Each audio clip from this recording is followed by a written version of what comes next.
Euzubillahimineşşeytanirracim. Bismillahirrahmanirrahim. Rabbi şrahli sadri və yəssirli əmri və hlul uqdətən min lisani yəfqahu qavli. Söhbətimiz feildə tövhid mövzusu idi və ümumiyyətlə tövhid haqqında söhbət etdikdə qeyd etdik ki, zatda tövhid, sifətdə tövhid və feildə tövhid və feildə tövhid haqqında da demək olar ki, lazımi qədər təfsilatı ilə və məsələlərini vurğuladıq.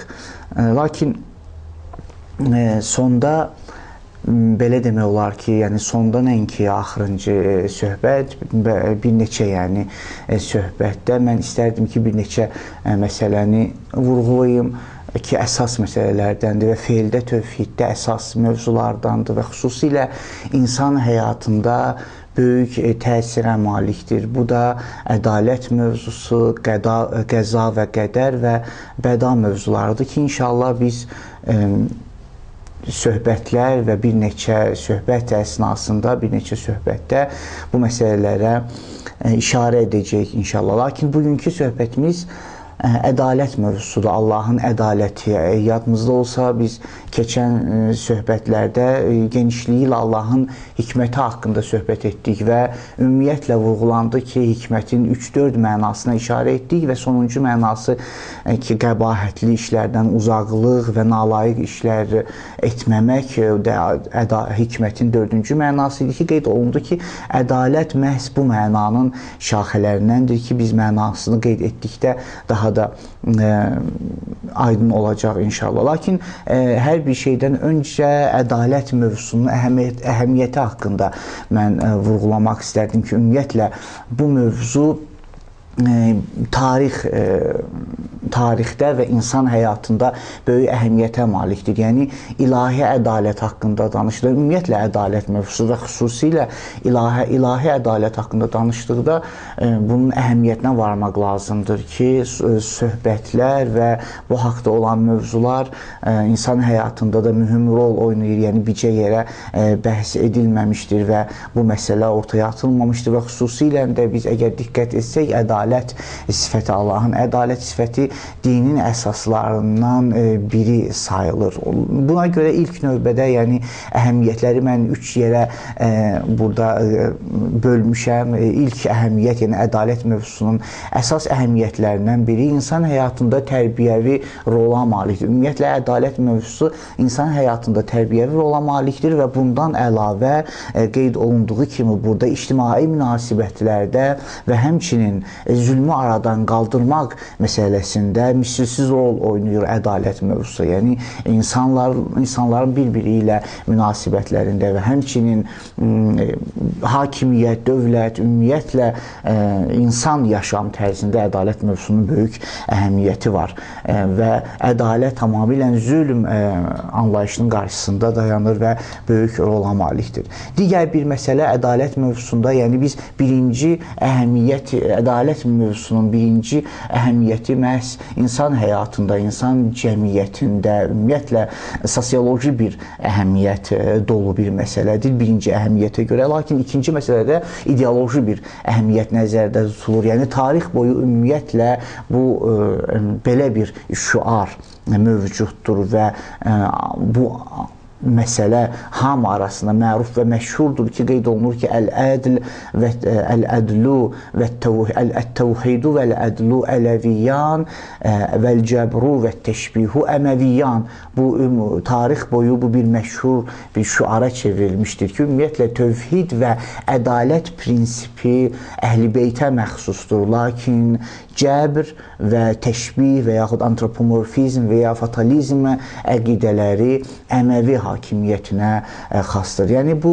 haradasa həm ideoloji, həm siyasi nöqteyi nəzərdən araşdırılır və bu cümlə ümumiyyətlə tarixdə geniş yer tutmuşdur. Yəni, şüara çevrilmişdir ki, bəli, ədalət və əhl-i beytin hədislərində baxdıqda, xüsusilə İmam Sadiq əleyhissalamdan olan hədislərdə bu məsələ öz həqiqətini, öz əksini tapmışdır ki, buyururlar ki, ümumiyyətlə dinin əsasları ədalət və tövhiddir. Lakin qarşı tərəf tamamilə əks olaraq, yəni təşbih və yaxud antropomorfizm və fatalizm əqidələri Əməvi hakimiyyətinə məxsusdur.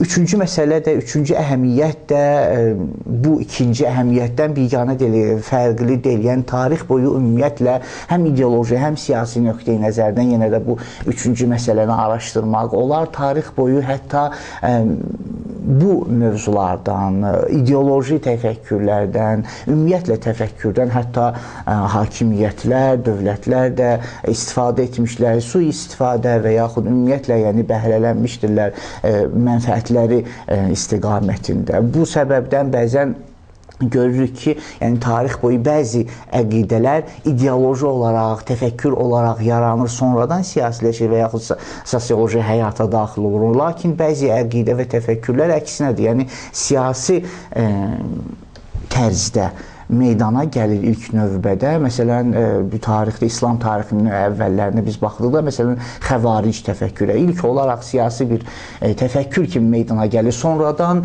tənzimlənir, sonradan təfəkkür formasına düşür və belə bir hallar olduqda, belə bir bu cür təfəkkürlər əlbəttə tarixdə çox da böyük bir ömür sürmür, həyat sürmür, bir müddətdən sonradan gedir. Yəni ilk növbədə siyasiləşir, sonradan ideoloji bir vəziyyət aldıqda.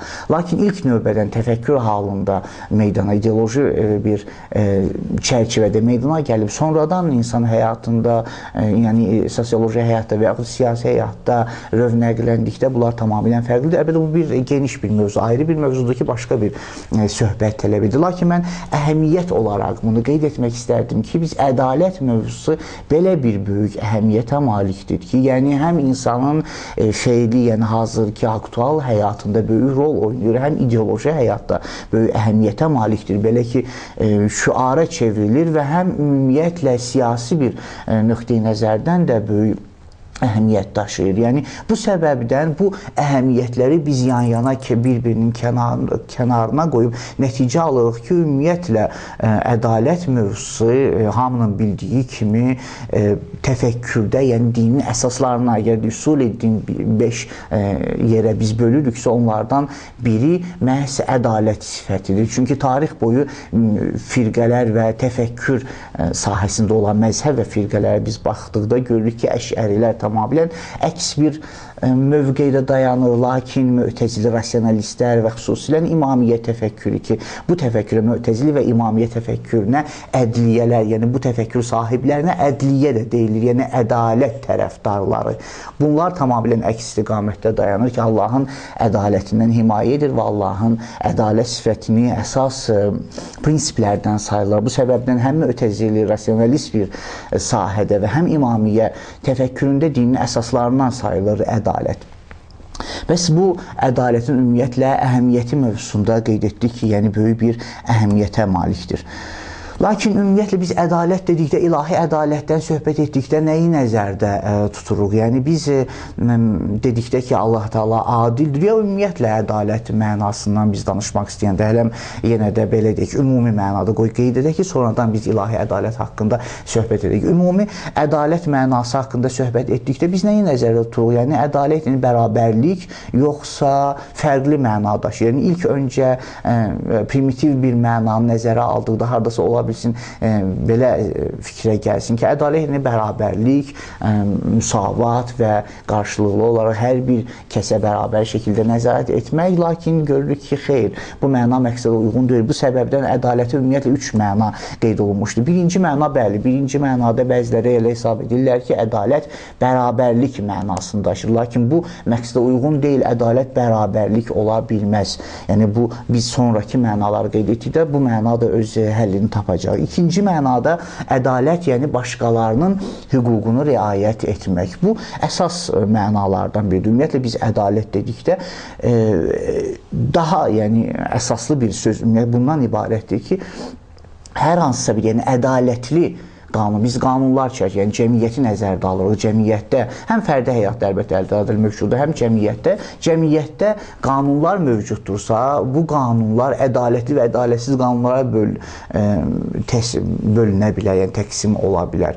Lakin ədalətli qanunun meyarı hüquqların gözlənilməsidir, hüquqların qorunmasıdır. Bu əsas bir prinsipdir. Bütün dünyada, bütün insanlar arasında bu öz əksini tapır, bu məna mövcuddur. Yəni biz deyəndə ki, ədalətli qanun nəyi başa düşürük? Ədalətli qanun dedikdə, yəni cəmiyyətdə insanlar bir-birinə qarşı hüquqları, hətta hüquqları gözləməlidirlər. Hətta azadlıq anlayışını, azadlıq prinsipini məna etdikdə də məhz ədalət əsasında məna edilir ki, azadlıq anlayışı öz deyiliyi ilə öz mənasını tapsın. Yəni hər bir kəs azaddır. O yerə qədər ki, başqasının azadlığına mane törətmir. Başqasının azadlığına mane törətməyənə qədər hər bir kəs azaddır. Əgər mane törədirsə, bunun üçün müxtəlif qanunlarda maddələr və çərçivələr nəzərə alınmışdır. Bu səbəbdən biz ədalətdə bəs bu mənanı nəzərdə aldıqda, hüquqların qorunmasını nəzərdə aldıqda nəticə alırıq ki, birinci məna heç də məqsədə uyğun deyil. Bərabərlik deyil, hamına bərabər səviyyədə baxmaq bu məqsədə uyğun deyil. Çünki insanlar müxtəlifdirlər, fərqlidirlər və fərqliliklər vardırsa, deməli, onlara qarşı olan münasibət də fərqli bir mövqedən olmalıdır, fərqli mövqedən yanaşılmalıdır. Buna görə ikinci mənada məhz hardasa canlı və insanlar haqqında söhbət gedir. Yəni, hələm çox böyük bir geniş mənanı nəzərdə almır. Geniş məna, üçüncü məna daha geniş mənada olacaq, təbiətdə olan ədalət. İkinci mənada, bəs ədalət dedikdə, yəni başqalarının hüququna riayət etmək. Burada da qeyd olunduğu kimi ki, görürsünüz, başqalarının hüququna riayət etmək. Bu mənada bütün insanların hüququnu nəzərdə almaq, ədalət və başqalarının hüququnu tapdalamaq isə yəqin ki, zülm sayılır. Bu da ikinci məna. Lakin üçüncü mənada biz ədalət dedikdə daha geniş bir mənanı nəzərdə alırıq. Nəhcül Bəlağənin 437-ci hikmətində, əlbəttə 437-ci hikmətində Əl-Lisan Nəhcül Bəlağədə buyurur ki, ədalətin mənasında buyurur Əl-ədlu yəzəul umur məvzi'aha. Yəni, ədalət bütün hər bir şeyi öz yerində yerləşdirməkdir. Diqqət etsəz, bu ikinci mənanın fərqi bundan ibarət ki, bu məna daha genişdir. İkinci mənada insanlar və cəmiyyət, insanların bir-biri ilə rabitəsindən söhbət edir. Lakin üçüncü mənada ümumi bir yaranış nəzərdə alınır, ümumi təbiət, ümumi xilqət nəzərdə alınır ki, ümumiyyətlə, yaranışda hər bir şey öz yerindədirsə, hər bir şeyin öz yerində olması ədalət mənasını anladır. Bu səbəbdən üçüncü mənada, yəni, fərdlərin və əşyaların, ona görə hər iki tərəf nəzər, fərdlərin və əşyaların öz layiqli yerlərində olmasıdır. Bəs ümumiyyətlə biz ədalət dedikdə yəqin ki, biz bu üç məna nəzərdə alınır və bu üç mənadan da birinci məna məqsədə uyğun olmadıqda məhz ikinci və üçüncü mənalar nəzərdə tutulmalıdır.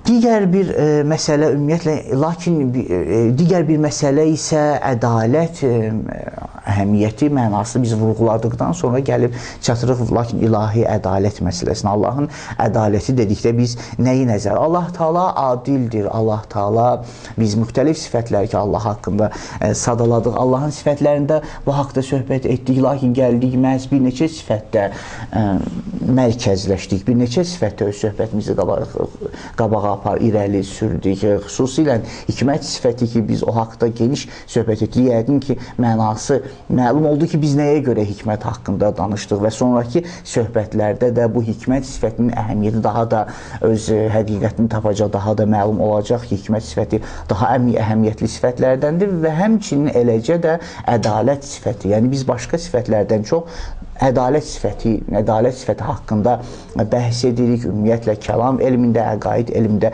bu sifətə əhəmiyyətlə yanaşılır.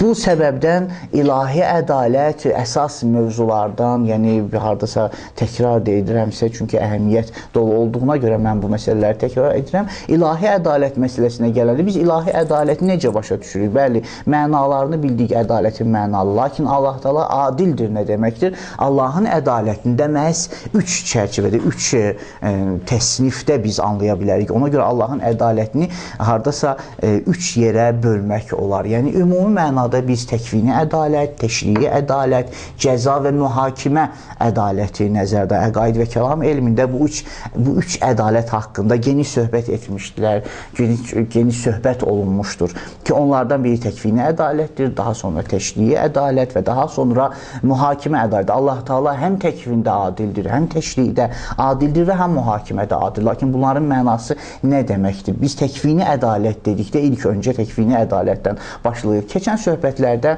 əgər səhv etmirəmsə, feildə tövhid mövzusunda biz bəhs etdikdə, çünki təkvin və təşri terminlərinə ehtiyacımız olduğuna görə biz təkvin və təşri terminlərindən geniş söhbət etdik və bunların fərqini açıqladıq.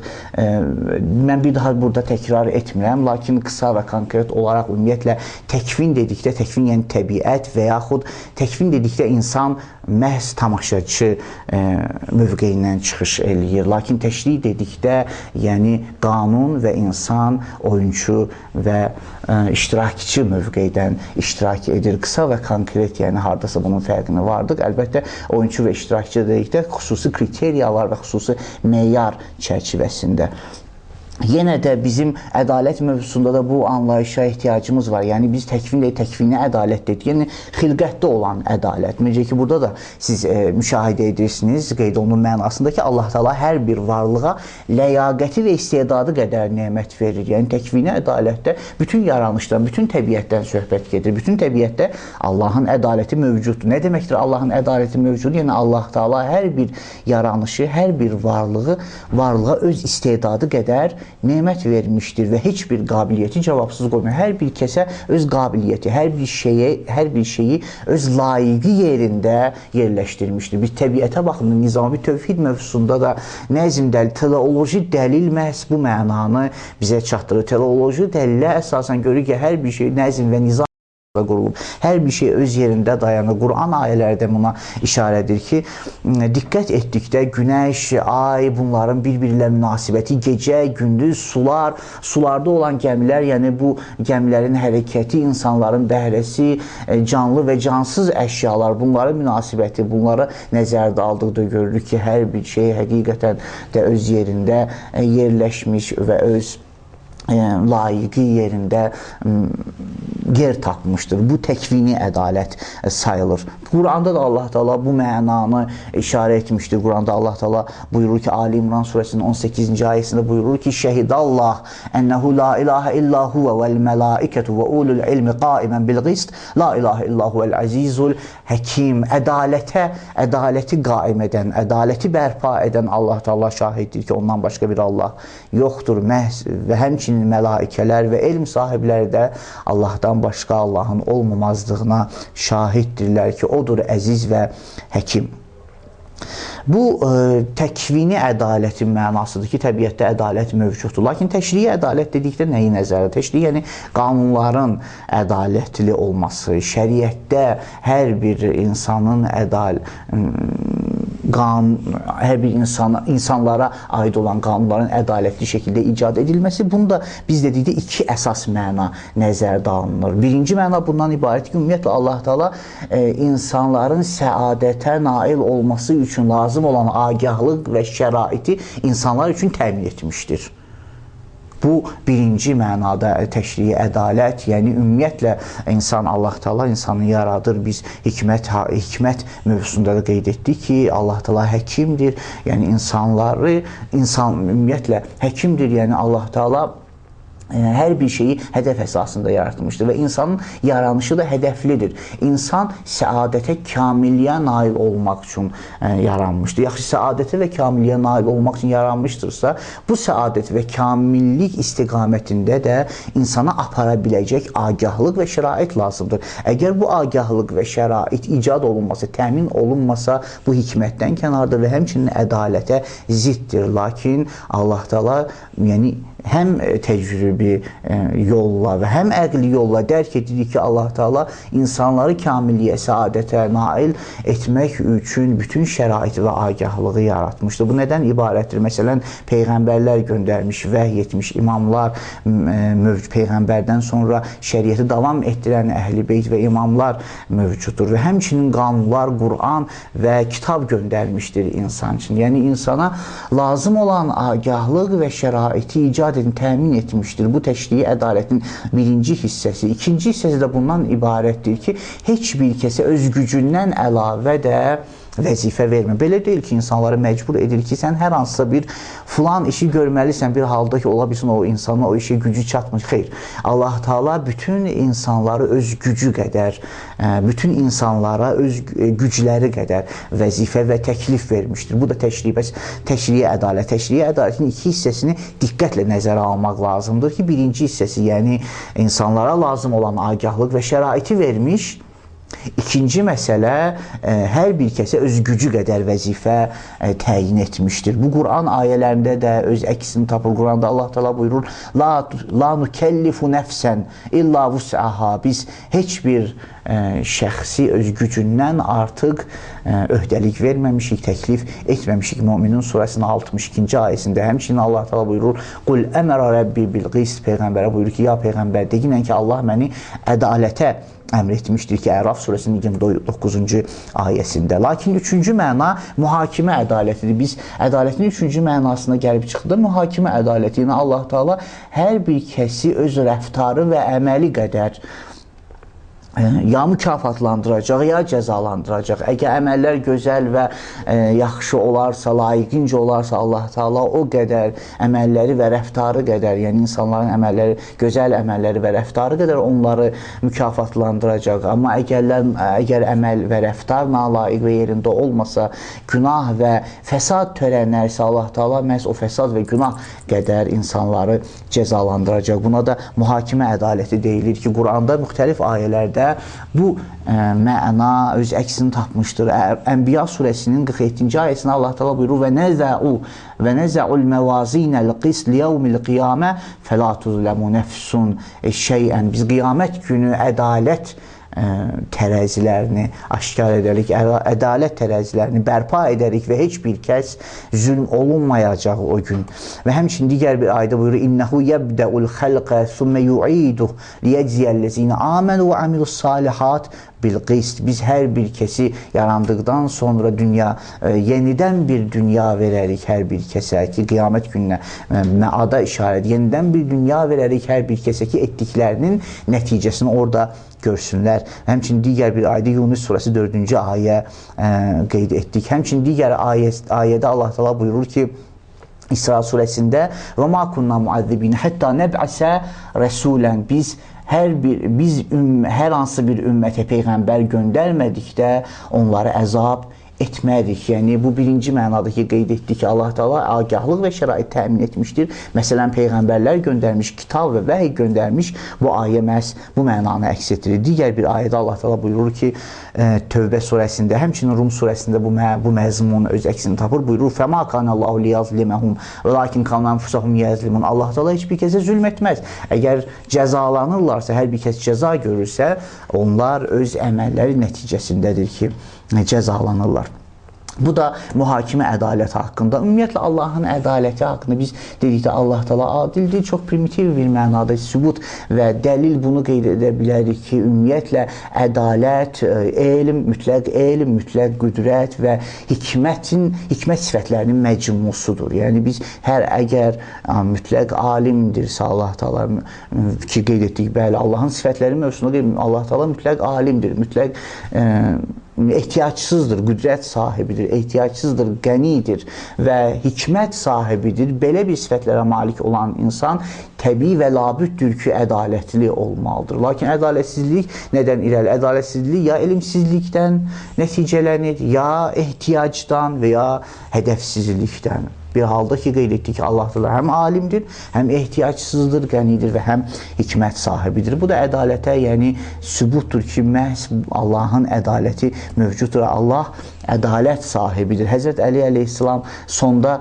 bu cümlə ilə qurtarmaq istəyirəm. Çox gözəl bir cümlə ilə Həzrət Əli əleyhissalam buyurur ki, ədalətin mənasında, həm ədalət və həm tövhidin mənasında buyurur ki, tövhid ən la tətəvəhhəmə və ədalət vəl-ədlu ən la təttəhimə.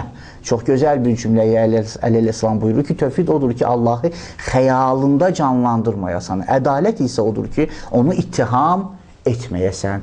Mən ədalət mövzusunda, yəni ilahi ədalət mövzusunda söhbətimi burada əlbəttə tamam, yəni bir neçə məsələdə mövcuddur ki, gələn söhbətdə qeyd edəcəm, lakin ilahi ədalətin təsnifatını qeyd etdik və inşallah gələn söhbətlərdə mövzunu davam etdirmək ümidi ilə. Və selamu aleykum və rəhmətullahi və bərəkatuhu.